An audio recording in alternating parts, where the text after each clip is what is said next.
Hello students, welcome to competition roof channel. Students, जैसा कि आप सभी जानते ही हैं कि यूपी पीजीटी एंड टीजीटी का एग्ज़ाम जो है बिल्कुल आपके सामने है। पीजीटी और जीआईसी को फोकस करके हम आपके सामने जो है एक क्रैश कोर्स में लेकर आई हूँ, जो कि हिंदी साहित्य का है। हिंदी साहित्य से संबंधित चैनल पर पहले भी बहुत सारी वीडियो मैंने आप लोगों को दी हैं। ये जो क्रैश कोर्स है, मैं आपको बताना चाहती हूँ कि इसमें हम इम्पोर्टेंट रचनाएं जो एग्ज़ाम के पर्पज़ से बहुत इम्पोर्टेंट हैं और बार बार पूछी जाती है। आप सभी के सामने सभी के पास एक बुक होगी घटना चक्र की। तो घटना चक्र 2021 का ये एक तरीके से मैं कह दूं आपको निचोड़ मैं आप लोगों को दे रही हूँ। तो यदि आपने इन सारी वीडियो को फॉलो किया, ज़्यादा वीडियो नहीं आएंगी और ज़्यादा समय भी नहीं हमारे पास, कम समय में हम स्मार्ट स्टडी करेंगे, कम समय में हम ज़्यादा आउटपुट वाली चीज़ों को करेंगे। तो आप घटना चक्र का निचोड़ एक तरीके से मैं कह सकती हूँ आप लोगों को मैं उपलब्ध करवाने जा रही हूँ ओवरऑल सिलेबस का।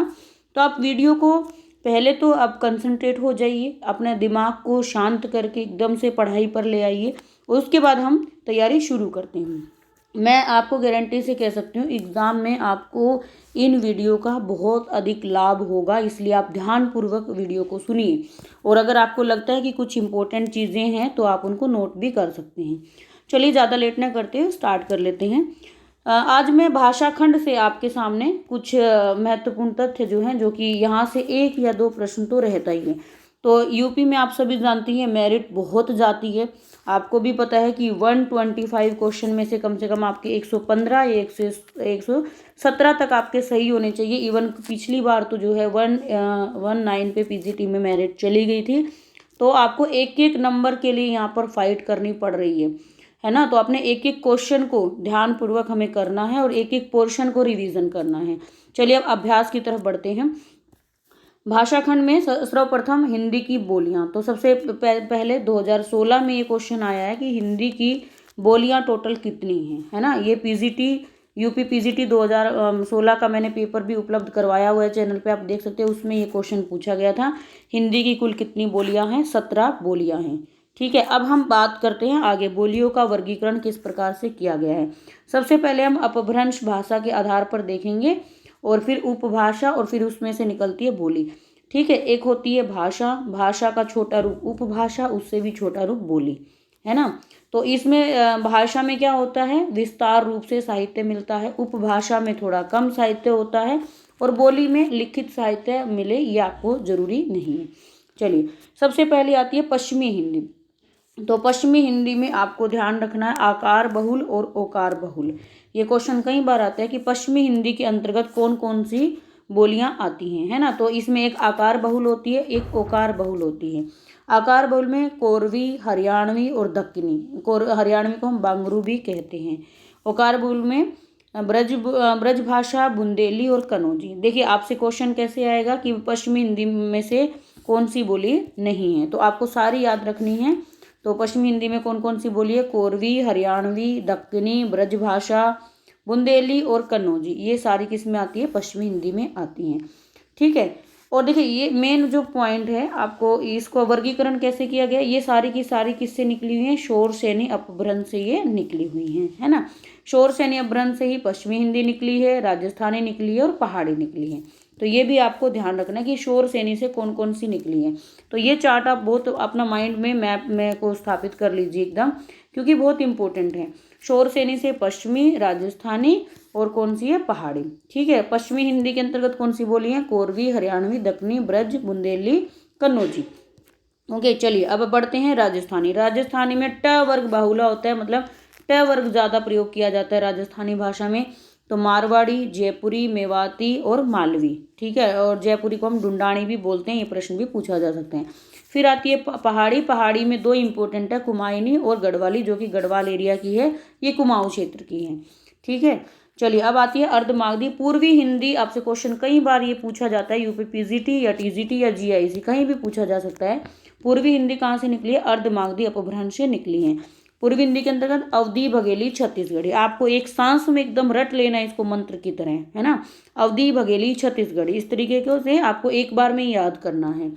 फिर आती है मागधी। मागधी से निकली है बिहारी हिंदी। तो ये क्वेश्चन भी पूछा जा सकता है कि बिहारी हिंदी कहाँ से निकली है, मागधी से निकली है। इसमें इंपॉर्टेंट है भोजपुरी, मगही, मैथिली। ये जो बिहार से संबंधित जो भाषाएं हैं, भोजपुरी, मगही, मैथिली, ये सारी मागधी अपभ्रंश से निकली हुई हैं, है ना। डॉक्टर भोलानाथ तिवारी ने, यदि देखो वैसे तो क्वेश्चन इन्हीं में से आ जाता है, लेकिन जीआईसी में क्या कर सकता है, इसका लेवल थोड़ा सा हाई कर सकता है, या पीजीटी में भी क्वेश्चन का हाई लेवल कर सकता है, तो हमें इसको भी देख लेना है। डॉक्टर भोलानाथ तिवारी ने पश्चिमी हिंदी के अंतर्गत 2 अन्य बोलियां और मानी है, कौन कौन सी है, ताजुबेकी है और निमाड़ी है।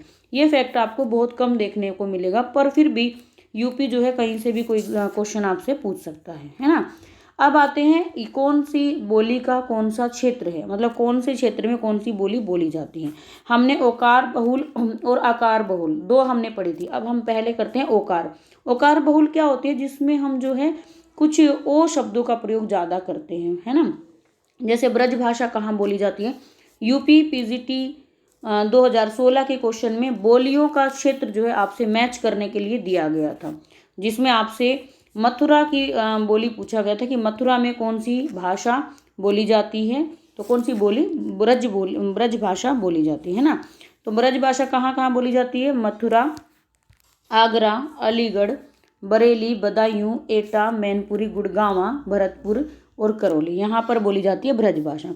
बुंदेली देखेंगे उत्तर प्रदेश के झांसी, जो एमपी से लगते हुए एरिया होंगे ना, मध्य प्रदेश से, वहाँ पर बुंदेली बोली जाएगी, है ना। उरई, जालौन, हमीरपुर और मध्य प्रदेश में कौन कौन से हैं, सागर, ओरछा, दतिया और होशंगाबाद, यहाँ पर बुंदेली भाषा बोली जाती है। फिर आती है कन्नौजी। कन्नौजी कहाँ कहाँ, इटावा, फरुखाबाद, हरदोई, पीलीभीत, शाहजहाँपुर और कानपुर में। कानपुर कई बार पूछा गया, इसमें आती है कन्नौजी। का से कानपुर, का से कन्नौजी।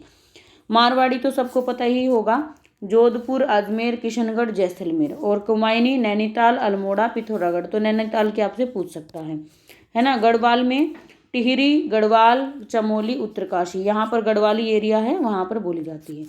मालवी कहाँ बोली जाती है, उज्जैन, प्रतापगढ़, रतलाम, इंदौर, देवास। एक बार बस आपको आंखों के सामने से एरिया निकालने हैं, वैसे बहुत आसान प्रश्न होते हैं, आराम से आप कर लोगे, लेकिन फिर भी रिवीजन हमें सब करना है।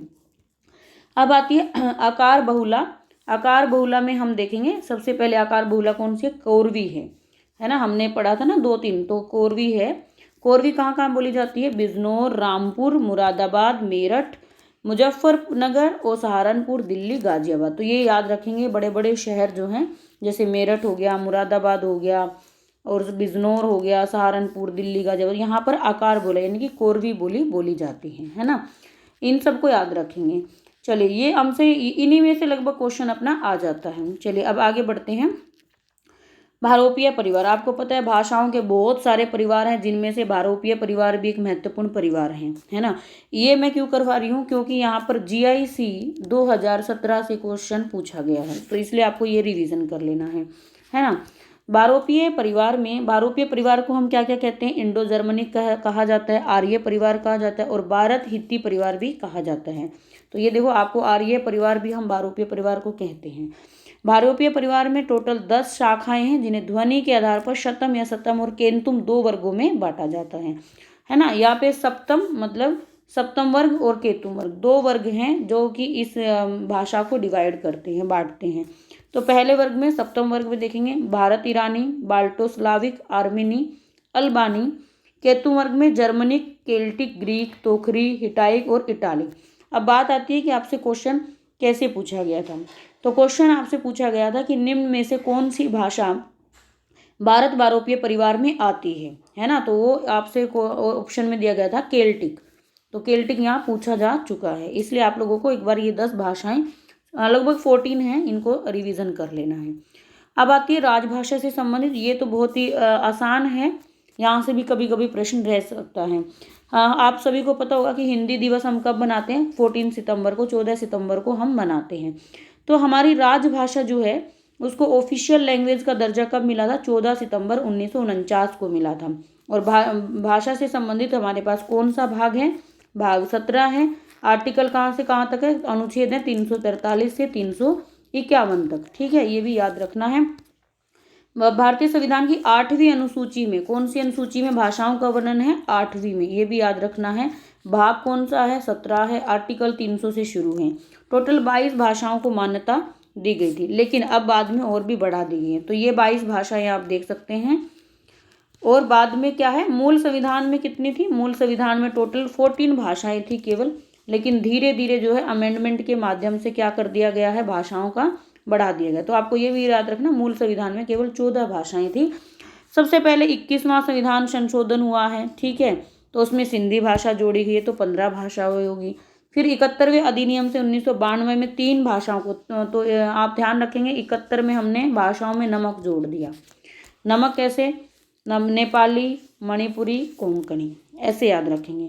फिर हमने 92 अमेंडमेंट से 4 भाषाओं को और ऐड किया, बोडो, डोगरी, मैथिली और संथाली 2003 में, ठीक है। तो टोटल बढ़कर कितनी संख्या हो गई, 22 हो गई। उसके बाद से कोई अमेंडमेंट नहीं हुआ है, ये आपको ध्यान रखना है। चलिए नेक्स्ट देखेंगे, आर्टिकल 343 सभी को पता ही होगा कि इसमें क्या कहा गया कि संघ की राजभाषा हिंदी और लिपि देवनागरी होगी, ठीक है। और यहाँ पर शुरू में कितने सालों की वर्षा वो दी गई थी, अनुमति 15 वर्ष की दी गई थी, लेकिन 1965 से इस समय को आज तक आगे आगे बढ़ाया जा रहा है, ठीक है।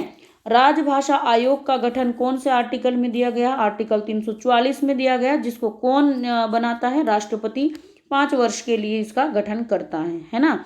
और 10 वर्ष की समाप्ति पर, हम हर बार 10 वर्ष के समापन होने पर इसके गठन का आयोग का गठन करवाना आवश्यक है ना। तो इसे हिंदी से संबंधित कार्य इस आयोग को करने होते हैं।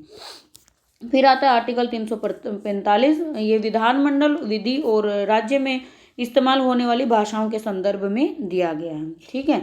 तो और हमारी जो संघ, राज्य और संघ के बीच में जो पत्र आदि की भाषा होगी वो हिंदी और अंग्रेजी दोनों में होगी। तो ये किस आर्टिकल में कहा है, तो ये 346 में कहा है, ठीक है विद्यार्थियों। ये आप लोगों को पता होना चाहिए, जब आप टीचर बन जाएंगे तब भी राजभाषा से संबंधित बहुत सारे कार्य आते हैं, तब आपको ये आर्टिकल, ये नियम, धारा हिंदी से संबंधित वहाँ पर एक टीचर बनने के बाद आपको फॉलो करनी पड़ती हैं एज ए हिंदी टीचर, और एज ए प्रिंसिपल को भी इन सब चीज़ों को फॉलो करना पड़ता है, नियमों को, क्योंकि ये हमारे संविधान में दिए गए हैं, है ना। आर्टिकल 348 में क्या दिया गया, सुप्रीम कोर्ट और हाई कोर्ट में जितनी भी कार्रवाई होंगी वो अंग्रेजी भाषा में होंगी, है ना। इसके अलावा संघ और राज्यों के स्तर पर विधेयकों, संशोधनों, अधिनियम, आदेश जितने भी होंगे वो केवल अंग्रेजी में होंगे। लेकिन किसी राज्य का राज्यपाल राष्ट्रपति की पूर्व सहमति से उस उच्च न्यायालय की कार्रवाइयों में हिंदी भाषा के प्रयोग को या उस राज्य के शासकीय प्रयोजनों के लिए प्रयुक्त किसी भाषा के प्रयोग को प्राधिकृत कर सकता है, लेकिन ये क्या है, अनिवार्य नहीं है, ठीक है। इसलिए ही कह रहे हैं कि आर्टिकल 348 जो है अभी भी अंग्रेजी भाषा को कहीं ना कहीं मान्यता दे रहा है, हिंदी आज भी क्या कर रही है, संघर्ष कर रही है, ठीक है भाई। तो ये चीज़ें जो है आप लोगों को आर्टिकल आपसे पूछ सकता है, ये आपको पता होना चाहिए, है ना। फिर आके विधानमंडलों में भाषा कैसी होनी चाहिए, अंग्रेजी में होनी चाहिए, हिंदी में होनी चाहिए। तो सबसे पहले तो संविधान का भाग 5 दिया गया है। भाग 5 में क्या बताया गया है कि संसद की भाषा का उपबंध है, आर्टिकल 120 है ना। आर्टिकल क्या है, 120 है, संसद की भाषा को बंद है, और भाग 5 है। यानी क्या है, संसद कार्य हिंदी या अंग्रेजी में किया जाएगा, लेकिन यथास्थिति सदन का पीठासीन अधिकारी किसी सदस्य को उसकी मातृभाषा में सदन को संबोधित करने की अनुमति दे सकता है, ये आपको ध्यान रखना है। यानी कि जो भाग 5 है वो किससे संबंधित है, वो हमारा सेंट्रल गवर्नमेंट से संबंधित है, और जो भाग 6 है वो हमारा किससे संबंधित है विद्यार्थियों, वो विधानमंडल से संबंधित है, ठीक है। तो ये आपको ध्यान रखना। एक है इंपॉर्टेंट, राजभाषा आयोग का गठन कब हुआ था, राजभाषा आयोग का गठन जो है 1957 में हुआ था, 56 में इसका प्रतिवेदन दिया गया था, और जो है राजभाषा आयोग का गठन जो 1955 में हुआ था, सबसे पहले हमारे राष्ट्रपति राजेंद्र प्रसाद जी की अध्यक्षता में, है ना। और इसके पहले जो अध्यक्ष बने थे बीजी खेर। ये क्वेश्चन कई बार पूछा गया है कि हिंदी राजभाषा आयोग गठन का जो प्रथम अध्यक्ष है वो कौन बना था, बीजी खेर, बाल गंगाधर जी खेर बने थे इसमें, ठीक है। राजभाषा आयोग ने फिर अपना पहला प्रतिवेदन जो है 56 में दिया था, और 57 में वो संसद के समक्ष रखा गया था। तो आप ध्यान रखेंगे कि हिंदी के विकास के लिए 1955 में राजभाषा आयोग का गठन किया गया था। बीजी खेर उसके प्रथम अध्यक्ष थे। 1956 में उन्होंने अपनी पहली रिपोर्ट दी, और 1957 में वो कहाँ रखी गई थी, संसद के समक्ष रखी गई थी। तो विद्यार्थियों, आई होप आपको राजभाषा से संबंधित जो है काफ़ी कुछ चीज़ें क्लियर हो गई होंगी। एक बार वीडियो को यदि आप लगा लेंगे ध्यान से, कुछ चीज़ें नोट करनी है तो नोट भी कर सकते हैं। यदि आपको ज़रूरत लगेगी तो इसकी PDF मैं डिस्क्रिप्शन बॉक्स में दे दूंगी। विद्यार्थियों, यदि आपके लिए ये वीडियो हेल्पफुल है, डेफिनेटली ये हेल्पफुल है, मैं आपको ये गारंटी से कह सकती हूँ। आपको आगे भी मैं छोटी छोटी वीडियो इन 15-16 दिनों में प्रोवाइड करवाऊंगी। आप उनको अच्छे से सुनिए ध्यानपूर्वक से और अपनी तैयारी को और बेस्ट कीजिए और इस बार के यूपी के एग्ज़ाम में आप जो है अपना फाइनल सिलेक्शन लीजिए। धन्यवाद विद्यार्थियों, मिलते हैं अगली वीडियो में कुछ नए के साथ में। तब तक के लिए जय हिंद, वंदे मातरम। चैनल को आप सब्सक्राइब कर लें, वीडियो को ज़्यादा से ज़्यादा शेयर कर दीजिए। धन्यवाद।